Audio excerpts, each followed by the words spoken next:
안녕하세요.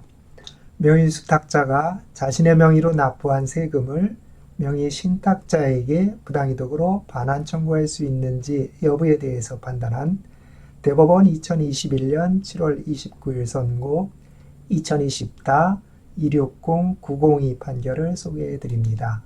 이 사건의 사실관계는 다음과 같습니다.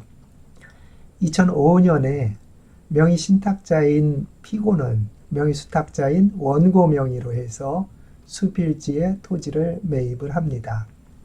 그 이후 일부 명의신탁 토지를 양도하고 원고, 즉 명의수탁자 명의로 2005년도분 양도소득세를 신고 납부합니다. 그 이후인 2010년에 또 다른 명의신탁 토지를 양도를 합니다. 그리고 2012년 7월경에 수용세무서장은 이 2005년도분 양도소득세 중 일부를 환급금으로 산정하고 이 사건 양도에 대한 양도소득세로 그 환급금을 충당한 다음 나머지를 원고에게 환급을 합니다. 이와 관련해서 원고는 피고에게 위와 같이 충당으로 대납한 양도소득 금액을 부당이득으로 반환 청구하는 민사소송을 제기를 하였습니다. 이 사건의 쟁점은 명의수탁자에게 귀속되는 환급금이 또 다른 명의신탁 토지 양도로 인한 양도소득세에 충당된 경우에 명의수탁자가 명의신탁자에게 양도소득세 대납을 이유로 부당이득 반환 청구를 할 수 있는지 여부입니다. 결론적으로 대법원은 명의수탁자가 명의신탁자에게 양도소득세 대납을 이유로 한 부당이득 반환 청구를 할 수 없다고 하였습니다. 그 이유는 다음과 같습니다. 부동산을 제3자에게 명의신탁한 경우 명의신탁자가 부동산을 양도하여 그 양도로 인한 소득이 명의신탁자에게 귀속되었다면 실질과세 원칙상 양도소득세의 납세 의무자는 명의신탁자가 됩니다. 과세관청이 명의수탁자에게 과세처분을 한 경우에는 명의수탁자와 과세관청 사이에 과세처분에 따른 세액을 납부하는 법률관계가 성립이 됩니다. 명의수탁자에 대한 과세처분에 대해 명의신탁자가 명의수탁자 명의로 납부행위를 하였거나 그 납부자금을 부담하였다고 하더라도 납부의 법률 효과는 과세처분의 상대방인 명의수탁자에게 귀속되는 것이고 명의신탁자와 과세관청의 법률관계에서 명의신탁자가 세금을 납부한 효과가 발생한다고 할 수 없다는 것입니다. 따라서 과세관청이 명의수탁자에게 양도소득세 부과처분을 하고 이에 따라 명의수탁자가 양도소득세를 납부하였다고 하더라도 명의수탁자가 명의신탁자를 상대로 양도소득세 상당의 금액에 대한 부당이득 반환 청구권을 가진다고 볼 수 없다는 것입니다. 이 사건에서 2005년도분 양도소득세 중 환급금은 과세관청과의 법률관계에 관한 직접 당사자로서 세액 납부의 법률 효과가 미치는 명의수탁자인 원고에게 귀속됩니다. 그리고 원고에게 귀속된 환급금이 원고 명의로 부과된 2012년 7월 수시분 양도소득세에 충당되어 그 양도소득세가 납부된 것이라고 하더라도 명의신탁자인 피고는 과세관청에 대해서 여전히 그 양도소득세를 납부할 의무가 있는 것입니다. 따라서 환급금 충당으로 인해서 피고가 그 상당의 납부 의무를 면하는 부당이득을 얻었다고 볼 수 없다는 것입니다. 결국 원고는 피고에 대해서 그 양도소득세 상당액에 대한 부당이득 청구권을 가지지 않는다는 것입니다. 평석입니다. 명의신탁에 따른 각종 조세의 납세 의무자를 보겠습니다. 먼저 양도소득세입니다. 명의신탁 재산을 양도하는 경우에는 양도소득을 사실상 지배관리 처분할 수 있는 지위에 있는 명의신탁자가 실질 과세 원칙에 따라 양도소득세 납세 의무자가 됩니다. 그러나 명의수탁자가 명의신탁자의 위임이나 승낙 없이 임의로 명의신탁 재산을 양도하고 그 대금을 명의신탁자에게 환원하지 않는 경우에는 양도소득세 납세 의무자가 명의신탁자가 아니라 명의수탁자가 됩니다. 이러한 경우 명의신탁자는 양도대금을 사실상 지배관리, 처분할 수 있는 지위에 있지 않기 때문에 양도소득세 납세 의무자가 될 수 없다는 것입니다. 다음 취득세에 관해서 보겠습니다. 먼저 3자간 등기 명의 신탁의 경우입니다. 3자간 등기 명의 신탁이라는 것은 부동산 매매계약의 당사자가 명의 신탁자가 되고 다만 등기만 명의 수탁자 명의로 하는 것을 의미합니다. 이러한 3자간 등기 명의 신탁에서 명의 신탁자가 매매 대금을 지급하였으면 매매 대금을 지급한 때에 명의 신탁자가 사실상 그 명의 신탁 재산을 취득한 것이 되어서 취득세 납세 의무가 성립합니다. 그래서 명의 수탁자는 이러한 경우에 취득세 납세 의무가 없고 그 명의 수탁자로부터 명의 신탁자에게로 소유권 이전 등기를 격려하는 때에도 명의 신탁자에게 추가로 취득세 납세 의무가 성립하지 않습니다. 다음 계약 명의 신탁의 경우입니다. 계약 명의 신탁이라는 것은 부동산 매매 계약의 당사자가 명의 수탁자가 되는 것입니다. 그리고 등기도 명의 수탁자 명의로 하고 그 매매 계약에서 명의 신탁자는 전혀 드러나지 않는 경우를 말합니다.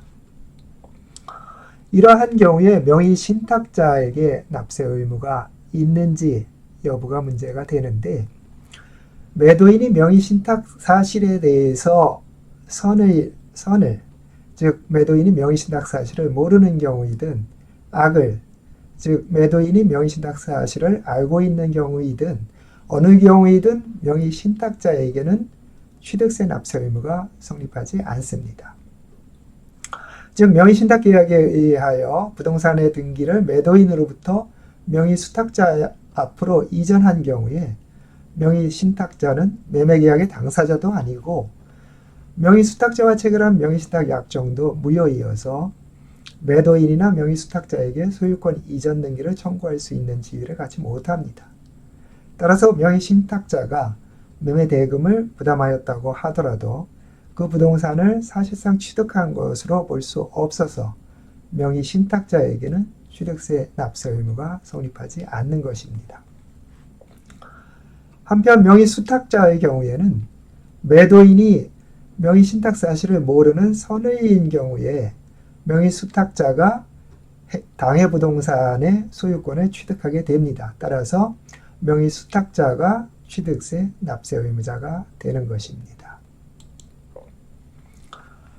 명의 신탁 계약에서 명의 수탁자가 중간 생략 등기를 한 경우 취득세 납세 의무가 어떻게 되는지를 보겠습니다.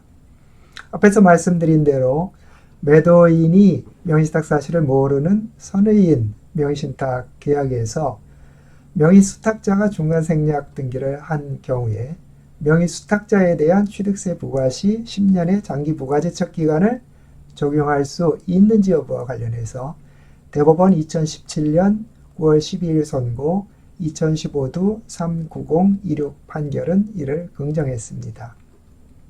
즉 명의신탁자와 명의수탁자가 계약 명의신탁 약정을 맺고 명의수탁자가 당사자가 되어서 명의신탁 약정이 있다는 사실을 알지 못하는 매도인과 부동산 매매 계약을 체결한 경우에는 그 계약이 유효하고 따라서 매매 대금을 모두 지급하면 소유권 이전 등기를 마치지 아니하였더라도 명의수탁자에게 취득세 납세 의무가 성립합니다.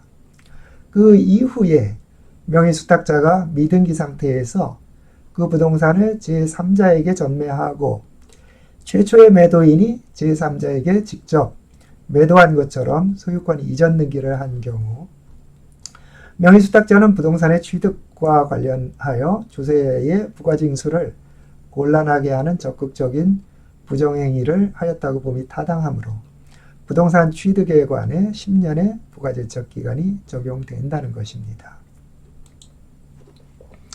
다음으로 재산세와 종합부동산세에 대해서 보겠습니다. 재산세 납세 의무자인 재산을 사실상 소유하고 있는 자는 공무상 소유자로 등재된 여부를 불문하고 당의 토지나 재산에 대한 실질적인 소유권을 가진 자를 의미합니다.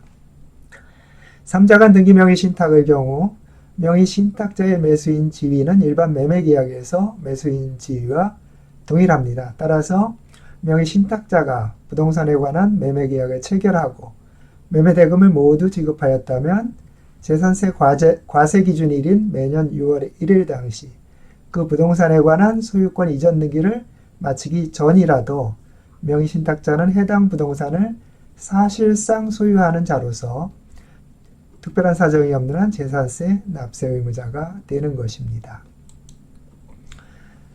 또한 종합부동산세의 납세 의무자는 과세 기준일 현재 재산세 납세 의무자와 동일합니다. 따라서 명의신탁 부동산의 실제 소유자, 즉 3자간 등기 명의신탁의 경우 매매대금을 지급한 명의신탁자가 종합부동산세의 납세 의무자가 됩니다. 이러한 명의신탁에 있어서 명의수탁자가 명의신탁자에 대해 납부한 세금에 대해서 부당이득 반환 청구를 할 수 있는지 여부에 대해서는 대법원은 모두 이를 부정하고 있습니다. 명의수탁자가 명의신탁 부동산과 관련하여 자신에게 부과된 재산세 등을 납부하였더라도 명의신탁자는 명의신탁 부동산의 사실상 소유자로서 여전히 명의신탁 부동산에 대한 재산세 등을 납부할 의무가 있으므로 명의신탁자의 세금 납부로 인하여 명의신탁자가 세금의 납부 의무를 면하는 부당이득을 얻었다고 볼 수 없습니다. 따라서 명의수탁자는 명의신탁자에 대하여 자신이 납부한 세액 상당액에 대한 부당이득 청구권을 갖지 못한다는 것입니다. 이러한 법리는 양자간 등기 명의신탁 또는 3자간 등기 명의신탁의 명의수탁자가 명의신탁된 부동산에 부과된 종합부동산세 또는 해당 부동산을 이용한 임대사업으로 인한 임대소득과 관련된 종합소득세, 지방소득세, 부가가치세 등을 납부한 경우에도 동일합니다. 즉, 명의수탁자는 자신의 명의로 납부한 종합소득세, 지방소득세, 부가가치세 등에 대해서 명의신탁자에게 부당이득 반환 청구를 할 수 없다는 것입니다. 대상 판결의 의의입니다. 명의수탁자가 양도소득세를 납부하였다고 하더라도 이는 자신의 납세 의무를 이행한 것일 뿐입니다. 명의신탁자의 양도소득세 납세 의무는 그대로 존재하는 것이기 때문에 명의수탁자가 이를 대신 이행한 것으로 볼 수 없다는 것입니다. 따라서 이와 같이 명의수탁자가 자신의 명의로 세금을 납부했다고 하더라도 이로 인해서 명의신탁자가 세금의 납부 의무를 면하는 부당이득을 얻었다고 볼 수 없어서 명의수탁자가 명의신탁자에 대한 부당이득 반환 청구권을 갖지 못한다는 것입니다. 대상 판결은 명의신탁 법리에 따른 납세 의무를 확인해 주는 데 의미가 있다고 보겠습니다. 명의신탁 부동산에 대한 양도소득세, 재산세, 종합부동산세 등이 명의수탁자에게 부과되었을 때 명의수탁자가 불복기한 내에 그 부과처분을 다투지 않아서 부과처분이 확정되면 명의수탁자는 납부한 세액을 환급받을 방법이 없게 됩니다. 명의신탁 사실은 부과처분 이후에 새로 발생한 사실이 아니라 부과처분 이전부터 존재한 사실이기 때문에 명의수탁자는 명의신탁 사실을 후발적 경정청구 사유로 주장할 수도 없습니다. 물론 일반 경정청구 기간 내에 있다면 일반 경정청구는 할 수가 있습니다.